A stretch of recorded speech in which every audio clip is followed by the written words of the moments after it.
Welcome, everyone, to another episode of Business Growth on Purpose. I'm your host, Jose Palomino, CEO of Value Prop Interactive, and our guest today is Paul Vragel.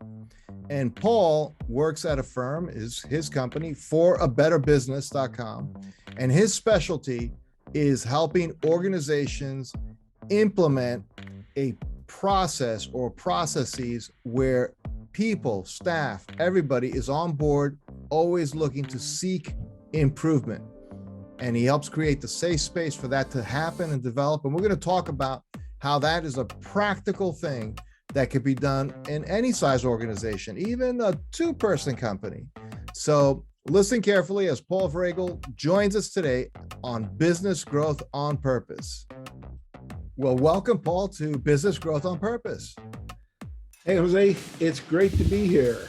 Great to be here. Thanks for the invite. No, absolutely. Absolutely. So Paul, just for our listening audience, very briefly, just what do you do and who do you do it for?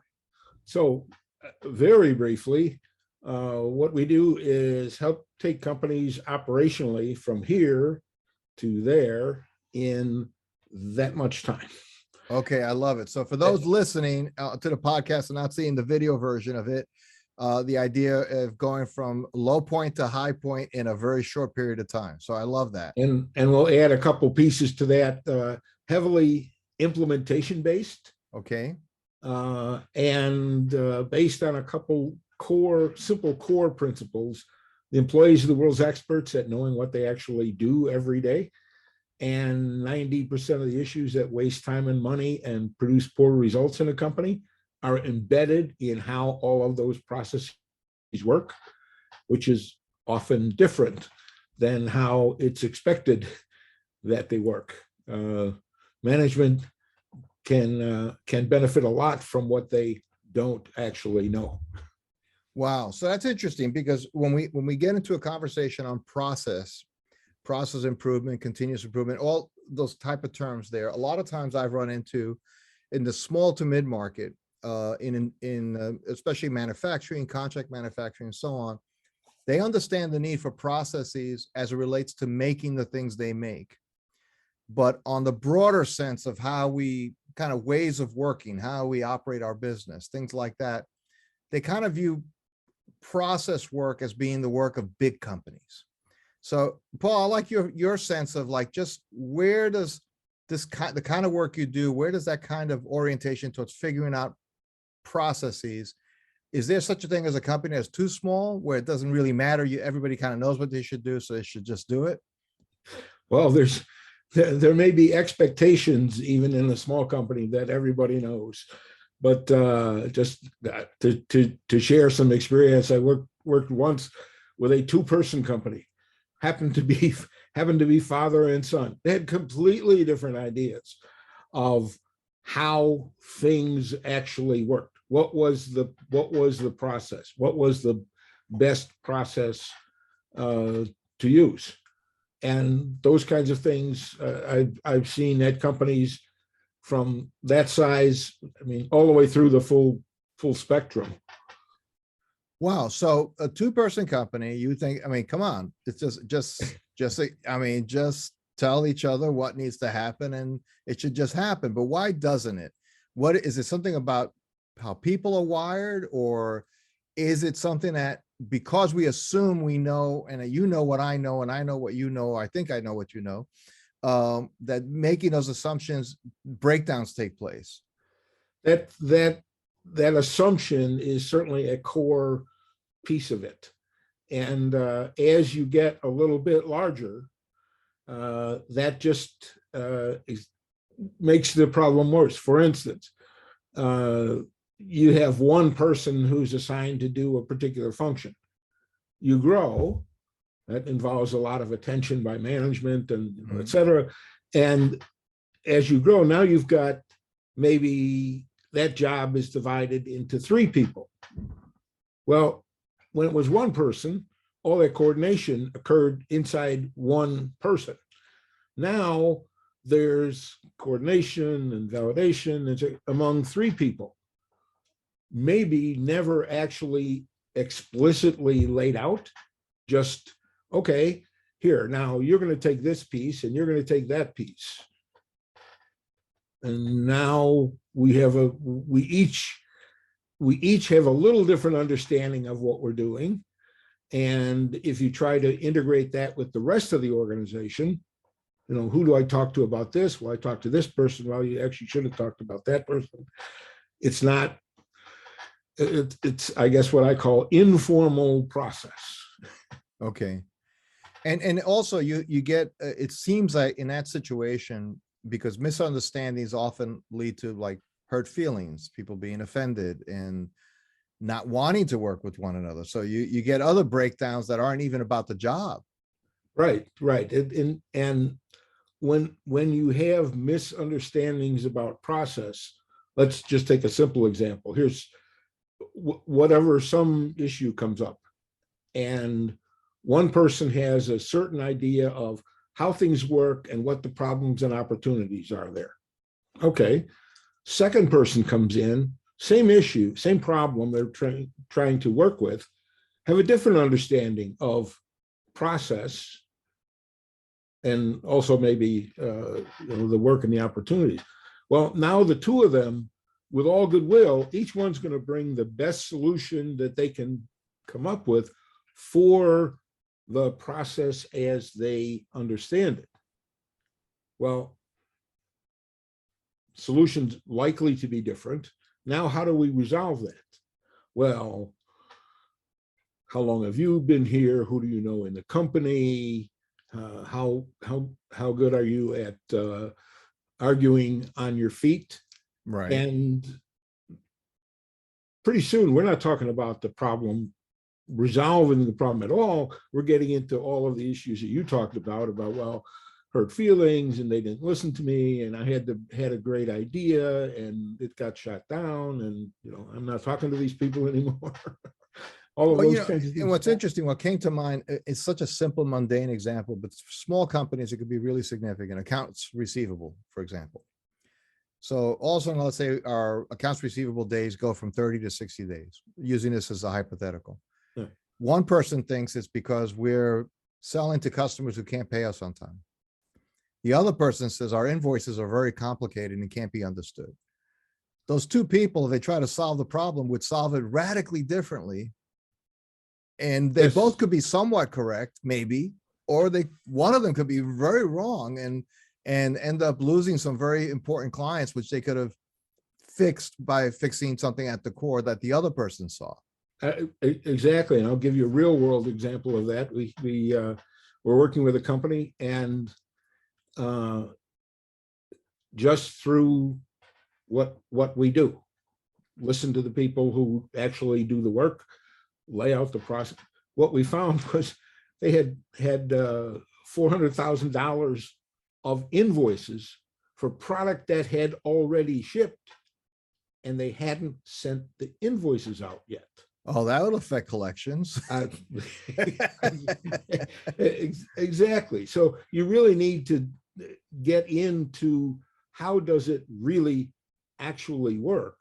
Mm-hmm. And then you have a really solid foundation for growth, for identifying new opportunities.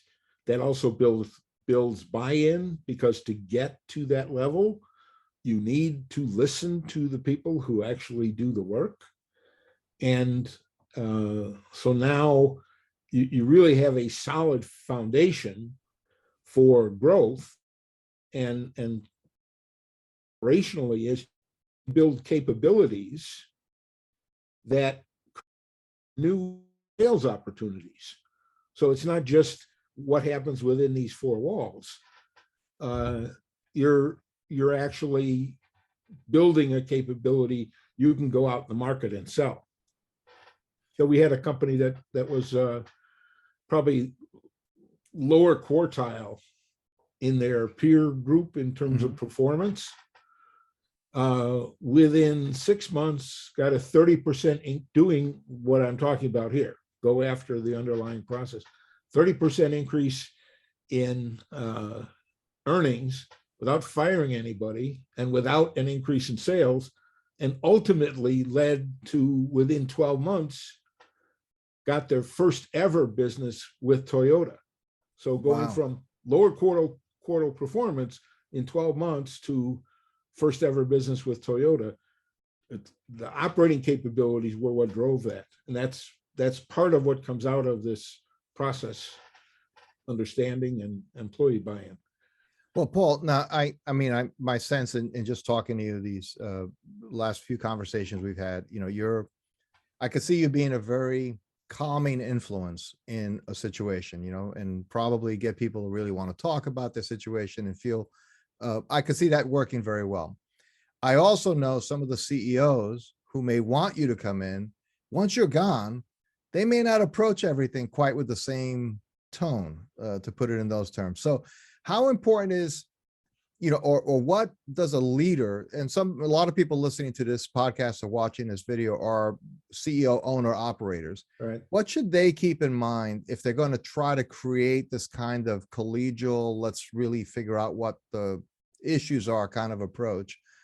And what do you see in your experience as being something that a lot of those leaders may not have in terms of that attribute? So the critical piece there is to really understand what the employees are actually doing. That engagement is really critical, and then recognition on top of that. So one of the differences between one of the advantages of the approach that we take, and you've rightly perceived that we're often a very calming influence, is that we're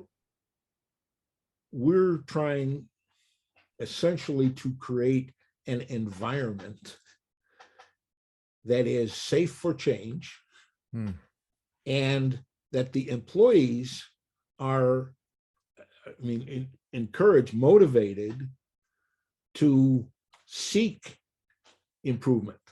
So that's a different concept than continuous improvement, which is kind of passive, right? A lot of people seeking improvement. And as we do that with the organization, because my only agenda is to help them succeed. And as we build this, you get a really strong kind of ground up creation of this environment and culture, and sustaining that. It requires respect for employees, communication, and recognition of the good things that they're coming up with on a regular basis. It's a way to keep it going. So how often in your experience, Paul, I'm just curious, because I have my own thoughts as you describe this kind of environment or culture that you have to, and I love the expression where people are seeking improvement. Yeah. And the other phrase you use is safe for change. Okay. Yes. So I cannot imagine that you haven't at times interviewed an owner or CEO who wants to work with you, who maybe you size up, this is not going to be a good fit. They want their people to change. They're seeking their people's change, but not necessarily their own. Have you had success or let me say it differently. When you encounter that, can you find that some people can find the change, or are those people that just are never going to get it? So I'll answer that a couple of ways. Early in my consulting work, I engaged with a company that was actually a result of merging two companies, each of which had 40% of the market. And the attorney who drove that made the simplistic calculation 40 plus 40 equals 80, right? Global domination. Yeah, well, right, exactly. And if you looked under the covers a little bit, this was two entrepreneurs who had these companies that did similar things, And it was one of these situations where the success of one made the other one mad. So they increased what they were doing. And the two of them just ratcheted up and drove most of the people out of the market. Well, he indicated this is what he wanted to do. So to take these two organizations and really understand process and really build that global juggernaut, Right. if you will. And it became apparent after not very long that he really didn't want to do anything of the sort. In fact, at one point he called me and said, "You and the chief engineer and I need to sit down and have a meeting." And I said to him, "I cannot imagine what we would talk about." I mean, this engagement is over. I will put you in touch with somebody who will work in the way that you want to work. Here's somebody who will do that. But we're done. And out of that, a pretty significant event. I mean, it was early in the consulting, and I really needed that client. But it was a lesson in find and work with the people who have the same values that you do. And if you find that, when you go through one of these things, there's always twists and turns, new things that come out, neither one of us anticipated. But if we have the same values, we always get to a good resolution. And that's really been one of my main criteria. And I've had discussions with people, and at the end of the discussion, what I said was, well, this has been a very very interesting discussion. I don't think we have a basis to work together. And I mean, it's a question of, in my view, of finding the people who have the same kind of values, and that is a real key to an excellent working relationship. It's interesting, Paul, because in a similar way, I always ask people, because, again, I'm focused on growth strategy, right? Positioning and how companies can differentiate themselves in the market. And I'll, especially with owner-led businesses, I said, do you still have fire in the belly to get to some next level? Or do you just want to like level off where you are now? Because if it's leveling off, then I can't help you with that. That you're just trying to, it's like giving things a paint job, and and that's okay. And it's valid. And there's people can help you with that. Like, we just need to uplift our website or something. Yeah. Right. But if you really want to drive change, I need to know that they are willing to dig in and work at it. So in the same way, it sounds like if you really want to bring process improvement and, again, create a place safe for change with people seeking improvement, I'm glad you kind of sussed that out early, so you both don't waste a lot of time. Right. Yeah. It's important. And sometimes, I mean, sometimes companies I'm working with they've hit some situation that just they haven't encountered before. And maybe they've tried to do some improvement and failed at that. And maybe, they don't have the buy-in to change, or the competition is really getting, well, to say, eating their lunch, Right. because they haven't taken advantage of the digital transformation things that they need to be doing, and they don't have the underpinnings to do that. So it's sometimes internally driven, so they need to attract and retain people. That's a common issue for manufacturing, certainly, and almost everybody else. And so creating this safe for change, improvement seeking culture is something that actually does attract and retain people. People like working in that environment. And and you can feel it when you walk in the company. So that helps attract people as well. Especially if you want to attract now younger people. They want more than just, I mean, they want the paycheck, but they want meaning or something meaningful in what they do. Right. Um, Right. and And uh, they want responsibility. They want they want to be participating in where the company is going and helping the company get there. And those are all just it's all of a piece that you get that environment. Sure.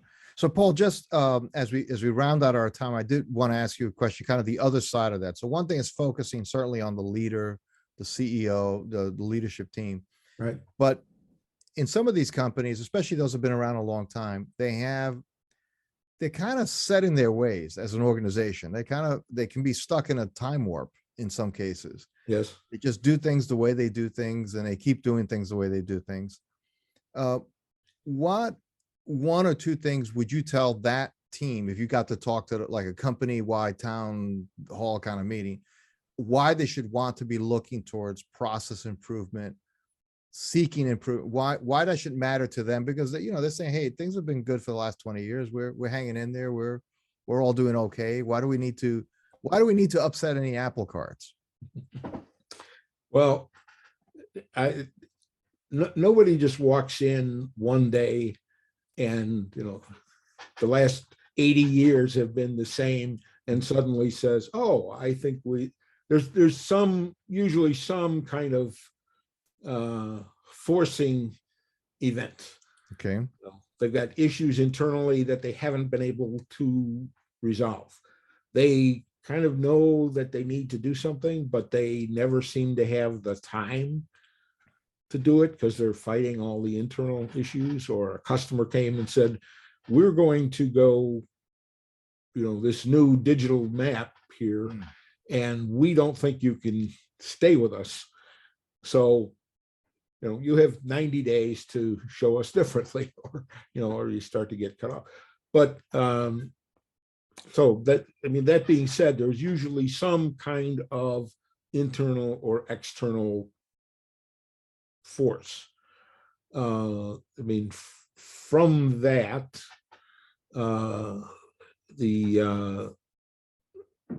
there's some action that they need. And again, as I said, maybe they tried some things, they failed, they hired a big consultant and they got the MBAs and they didn't have it. That happens. But really the focus then is, it's really, let's say, four things that come out that they see they can get the employees bought in, which is part of their concern, because they go out on the shop and they try to listen to something, and they're writing the person's paycheck. What do they get from that person? Maybe not the answer that they're, the reality that they're looking for. But so first, no fault, so that this is about building the company, and that's a realization they need to come to. That this is not, we're not looking for low performing employees.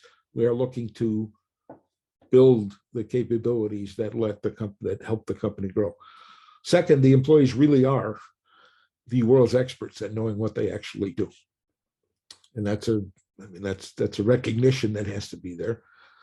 And when you say that to employees, hey, you guys are the ones who know what really happens around here. Am I right? You get exactly that head nodding response. Yeah. Yes, you are right. Yes, we do. Great. So we're going to listen to you, lay out how things really work. So create a visual twin of the company, if you will.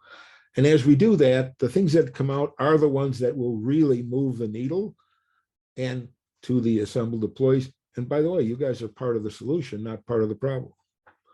So then the question becomes really simple. There's the plan. Who's in to work that way? Raise your hand. And you get the start of that immediate buy-in. and the execs can see that. I mean, we've also been doing this for 30 years, so we can provide a lot of examples that reassure them that this is not a one-off deal. We can make this turn. Yeah, exactly. Right. Exactly. So, and that the fact that it's going to come organically from the organization doesn't require a lot of their time to try to drive, I have to be here to drive this. No, you have to support. You do have to support the change that comes out as employees get engaged, and you're creating that improvement seeking environment. You do need to support that. And the converse of that is, if you shut that down, which will be difficult actually, because it's so organic in the company. But you need to support that. And that's what will be make it sustainable. Okay. Well, Paul Vragel, thank you so much for sharing with our listeners here principles of process change that can actually change the future of a lot of organizations. And so somebody listening to this, Paul, wanted to know more about you, your company, what you do, how to get in touch with you. Where should they go? So you can go to my LinkedIn page, and my name is there in the corner, but it's Paul Vragel, and that's spelled V like Victor, R-A-G like George, E-L. So you can go to Paul Vragel on LinkedIn, or you can go to our website. The name of the company is For a Better Business, and that's the number 4 followed by the word A, followed by the word better, just like it sounds, followed by the word business, just like it sounds, .com. So forabetterbusiness.com. And those are the 2 best ways to do that. On either of those, there's a link to at which you can actually book a half an hour initial exploratory conversation if you're interested in speaking further. Fantastic. Paul Vragel, thank you for coming by and sharing so much with us on Business Growth on Purpose. We really appreciate it. Thank you, Jose. It's been a pleasure, and have a great day. Thank you. Thanks for listening to another episode of Business Growth on Purpose. If you like the show, hit subscribe and leave us a review to help other people find the podcast. And if you're ready to take the next step in driving intentional growth for your business, come check out what we're doing at valueprop.com. We've developed industry-leading programs and systems to help B2B owners take control of their growth. Until then, thanks for listening to another episode of Business Growth on Purpose.